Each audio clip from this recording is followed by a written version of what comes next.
Olá, aluna! Olá, aluno! Essa é uma aula muito importante em nosso curso. Nesta aula vamos construir um projeto Node utilizando o banco de dados. As tecnologias que iremos utilizar serão o Nest.js e o banco de dados MySQL. E lembre-se, o link do código-fonte deste projeto está disponível na descrição do vídeo. É muito importante que você baixe o código para acompanhar esta aula. Então vamos começar. Como falado, nesta aula vamos utilizar o banco de dados MySQL. Nós vamos utilizar o MySQL a partir do USB Web Server, como fizemos na disciplina passada. Mas você pode ficar à vontade em utilizar o MySQL em outro formato, como utilizando o XAMPP ou instalando o MySQL diretamente em seu computador. O importante é que você tenha o MySQL funcionando e as informações de conexão, como porta, usuário e senha. Vamos mostrar agora a criação da base de dados, a criação da tabela e a inserção de alguns registros. E vamos utilizar o PHP-MyAdmin para fazer todas essas operações. Veja a tela inicial do PHP-MyAdmin. Observe que são mostradas as informações de conexão utilizada pelo USB Web Server. Após o login, vamos fazer a criação da base de dados. Nesta tela, vamos informar o nome, clientes, para a base de dados. E no campo ao lado, vamos informar os tipos de caracteres que serão suportados pela base de dados. Neste campo vamos informar o TF16 General CI. Perfeito! Com a base de dados criada, vamos agora criar a tabela cliente. A tabela terá o campo identificador, que será do tipo inteiro e chave primária incremental.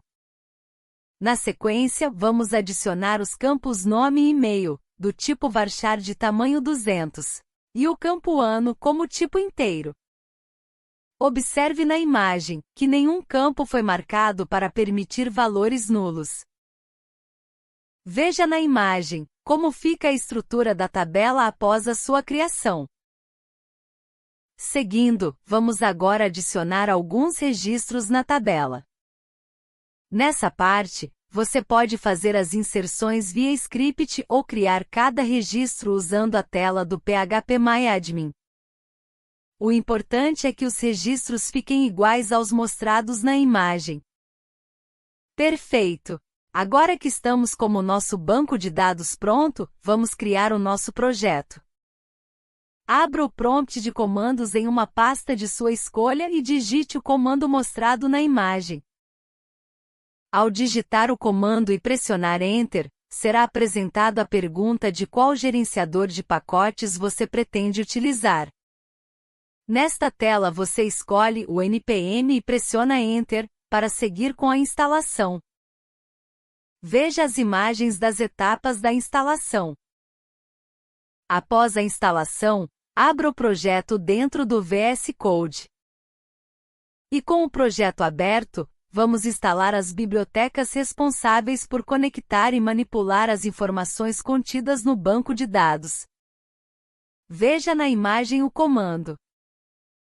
Repare que vamos instalar o TypeORM, que é uma biblioteca que ajuda a trabalhar com bancos de dados.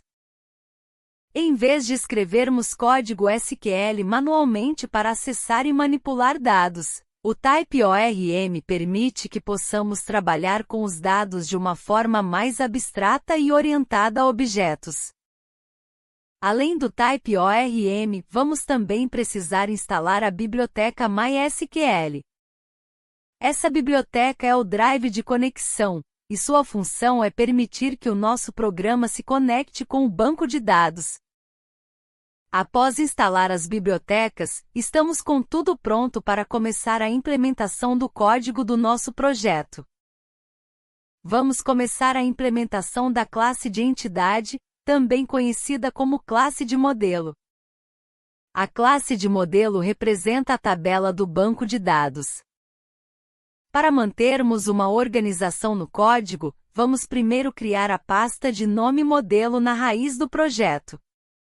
E dentro da pasta modelo, vamos criar o arquivo cliente.ts. E dentro deste arquivo vamos criar a classe cliente, como mostrado na figura. Veja na imagem como o mapeamento de uma tabela é realizado. Em um mapeamento de entidade, a primeira coisa que precisamos fazer é adicionar a anotação entity em cima da declaração da classe, informando o nome da tabela. Em seguida fazemos o mapeamento de cada atributo com cada campo da tabela. Observe como atributo ID é mapeado. Essa notação indica que é um campo-chave e que seu valor será gerado de forma incremental pelo banco de dados. Na sequência, os campos nome, e-mail e ano são mapeados utilizando o decorator @column. E dentro na anotação são colocados os mesmos tipos definidos na tabela, bem como as informações de tamanho de campo e se eles permitem valores nulos. E em nosso caso configuramos os campos para não permitir valores nulos. Excelente! Agora que temos a nossa classe de entidade criada, vamos fazer a configuração da conexão do banco de dados. E quando se trabalha com o framework Nest, essa configuração é feita no arquivo app.modulo.ts. E dentro do atributo Imports, é o local onde é feita a configuração do banco. Veja na imagem que precisamos utilizar a classe TypeORM Module e dentro dela colocamos todas as informações do banco de dados que estamos utilizando, que são o host, a porta, o usuário, a senha e o nome da base de dados. Observe que também precisamos informar a nossa classe de entidade. E caso o projeto tenha mais classes de entidades, todas são colocadas dentro desse atributo. Já os dois últimos atributos indicam que nosso programa estará sincronizado com o banco de dados e que todas as transações que iremos realizar serão logadas no console quando o programa estiver rodando. Por fim, também é necessário importar o TypeORM Module mais uma vez para registrar um repositório do tipo cliente e possibilitar que ela seja injetada no código de outras classes existentes em nosso projeto. Vamos mostrar em detalhes esse passo mais à frente nesta aula. Agora vamos rodar o nosso projeto e verificar se o sistema consegue conectar corretamente com o banco de dados, usando as configurações que acabamos de adicionar. Para isso, vá ao terminal do VS Code e rode o comando npm run start. Quando o programa é executado, você pode perceber no log que uma consulta é feita na base de dados clientes e também na tabela cliente, demonstrando que a conexão foi estabelecida com sucesso. Na sequência, vamos agora implementar o código responsável por realizar as operações no banco de dados. E esse código é implementado no arquivo app.service.ts, dentro da classe AppService, como mostrado na figura. Vamos começar falando do construtor. Ao analisar o código do construtor, perceba que estamos utilizando a notação inject_repository para criar uma instância da classe de repositório.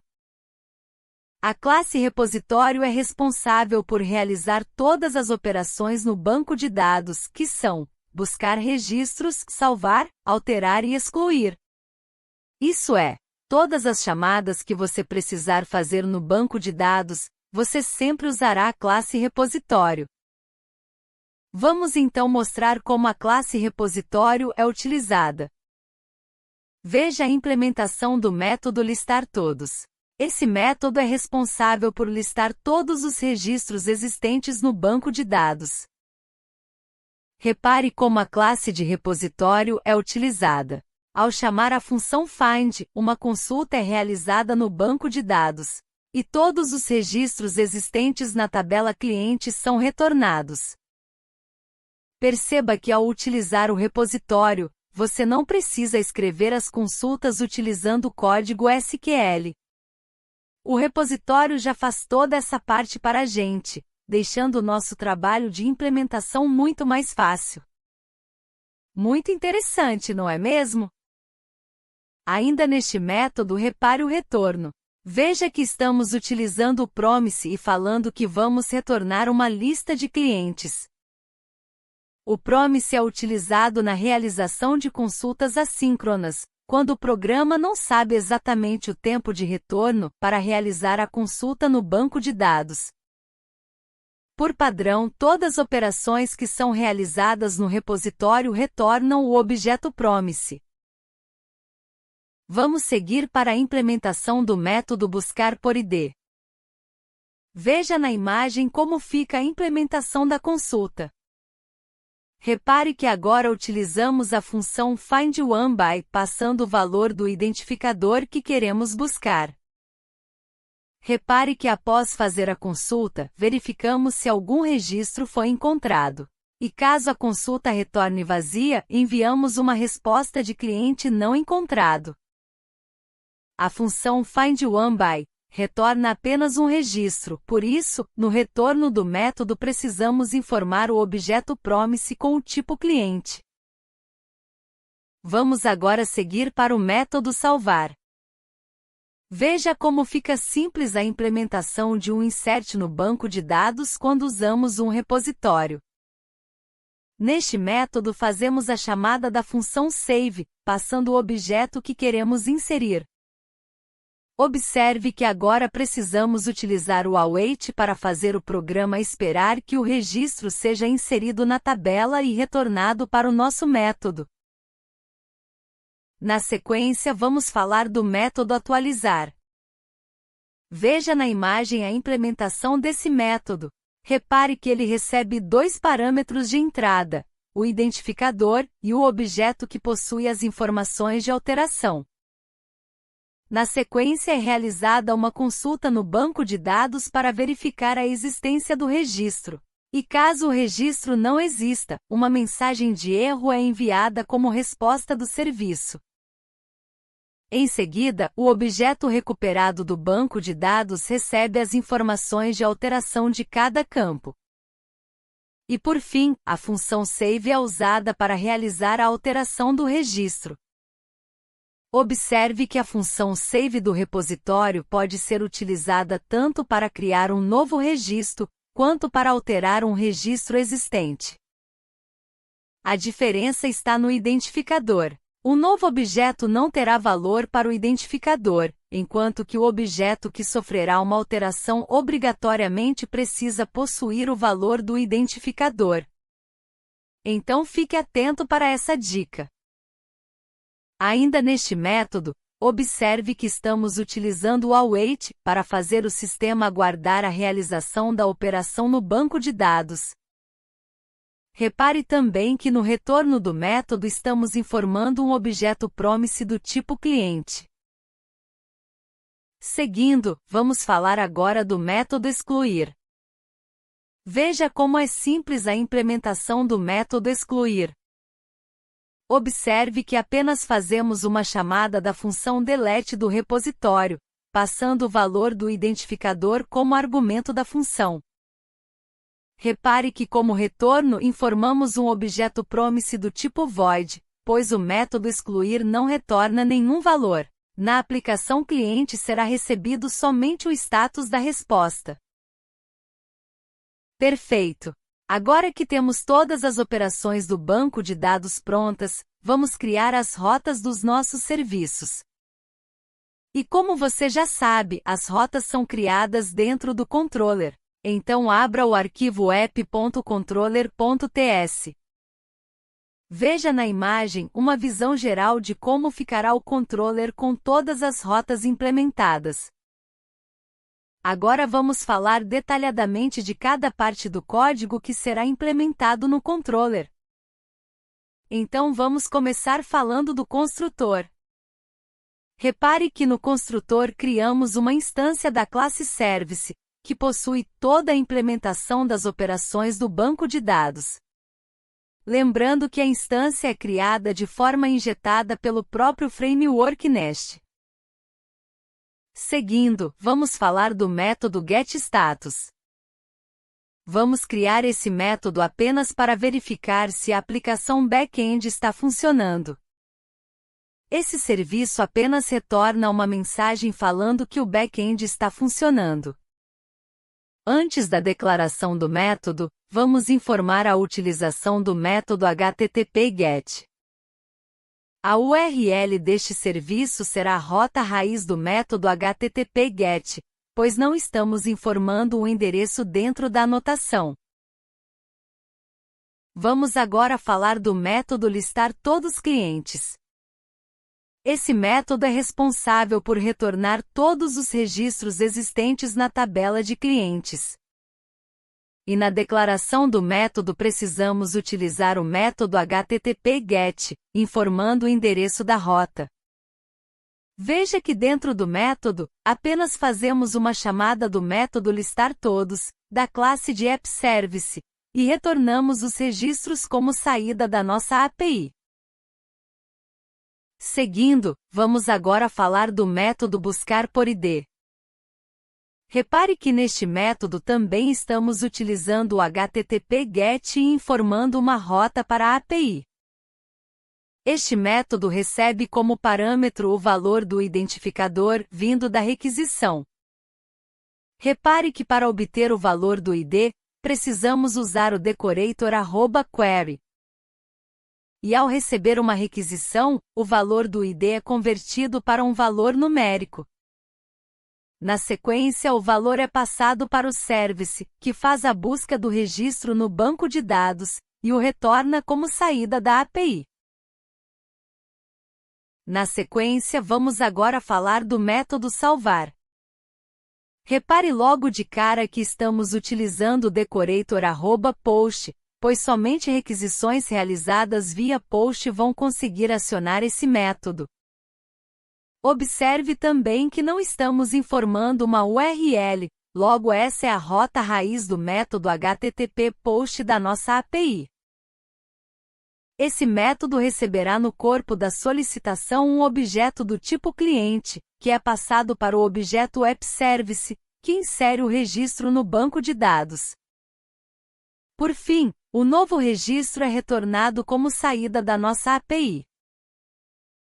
Continuando, vamos falar do método atualizar. Como você pode perceber, neste método estamos utilizando o método HTTP/PUT.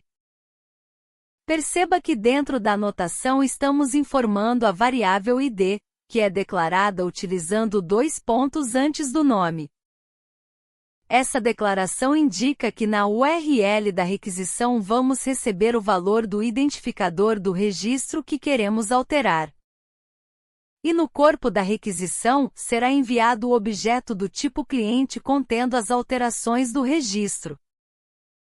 Na sequência, essas informações são passadas para o service, que é a classe responsável por realizar de fato a atualização do registro. Por fim, o objeto contendo as alterações é retornado como resposta da nossa API. Por último, vamos falar do método excluir. Como você pode perceber, esse método utiliza a anotação HTTP delete na sua declaração. E dentro da anotação também estamos informando a variável ID, que armazenará o valor do identificador passado na URL da requisição. Ao receber a requisição, o valor do identificador é passado para o método excluir do objeto AppService, que realizará a ação de remover o registro no banco de dados. Perfeito! Agora que temos todas as APIs criadas, vamos fazer um teste de chamada de cada serviço utilizando o Postman. Mas antes, não se esqueça de executar o programa. E caso ele já esteja rodando, é necessário parar o serviço e rodá-lo novamente. Na tela do Postman vamos começar fazendo uma chamada no serviço raiz do método HTTP/GET. Esse serviço apenas mostra um status informando que o nosso back-end está funcionando corretamente. Seguindo, vamos agora fazer uma chamada do serviço que retorna todos os registros existentes na tabela cliente. Veja na imagem a URL da chamada do serviço. Repare que a resposta recebida é uma lista de clientes. Continuando, vamos agora fazer uma chamada no serviço que realiza uma busca de cliente pelo número do identificador. Veja na imagem como o identificador é passado na URL da requisição. Repare que na resposta do serviço é retornado o cliente com o identificador pesquisado. Mas veja a imagem a seguir. Quando informamos o identificador de um registro inexistente, veja como a mensagem de erro é recebida na aplicação cliente. Observe também o código do status, informando que o registro pesquisado não foi encontrado. Vamos agora passar para o serviço responsável por criar um novo registro. Repare que agora precisamos utilizar o método HTTP POST e informar no corpo da solicitação o objeto que será criado. Lembrando que o objeto a ser criado não possui identificador. E ao disparar a requisição, o objeto é criado e retornado como resposta da solicitação. Aproveite para verificar no seu banco de dados se o registro foi incluído corretamente. Seguindo, vamos agora falar do serviço de alteração de registros. Como você pode perceber, na chamada precisamos informar o método HTTP PUT. E veja na imagem como fica a URL da chamada do serviço. Repare como o identificador está sendo passado. Observe também como o objeto é passado no corpo da requisição. Veja que é necessário informar no objeto o valor do identificador, o mesmo que foi informado na URL da chamada do serviço. Por último, vamos fazer uma chamada do serviço responsável por excluir registros. Repare na imagem como esse serviço é chamado. Observe que apenas passamos o identificador na URL da chamada do serviço, e ao disparar a requisição, apenas o status de sucesso é recebido. Excelente! Com isso testamos todos os nossos serviços utilizando o Postman. O que acha de usarmos a aplicação front-end que fizemos na aula anterior para consumir os serviços que acabamos de criar? Então, vamos lá? Para disponibilizar a nossa aplicação back-end, primeiro precisamos fazer a configuração do CORS. E para isso, basta abrir o arquivo main.ts e adicionar o código mostrado em destaque na imagem. Com isso, nossa aplicação back-end está pronta. Vamos seguir para a aplicação front-end. Abra a aplicação front-end que fizemos na aula passada em uma nova janela do VS Code. Com isso, agora você terá duas janelas do VS Code aberta, uma com o projeto back-end e outra janela com o projeto front-end. No front-end, abra o arquivo script.js e procure pela função cadastrar. Nesta função, apenas substitua o nome do atributo de ano-nascimento para ano. Na função alterar, faça o mesmo ajuste. Apenas substitua o nome do atributo de ano-nascimento para ano. Faça a mesma alteração na função editar. E por fim, faça o mesmo ajuste na função createTr, responsável por montar o corpo da tabela. Perfeito! Agora basta selecionar o arquivo index.html e clicar no botão Show Preview para visualizar a sua aplicação front-end rodando. Abra o endereço em um navegador e faça as operações de criar, alterar e excluir registros. Sensacional, não é mesmo? Agora você acabou de construir uma aplicação back-end utilizando o banco de dados. e também de ajustar a aplicação front-end para consumir os serviços. Você foi do front-end, passou pelo back-end e chegou ao banco de dados. Você deu um passo muito importante nos seus estudos. Parabéns! Na próxima aula vamos continuar avançando nossos estudos na tecnologia Node. Então fique ligado. Se inscreva no canal para receber todas as novidades. E até a próxima aula!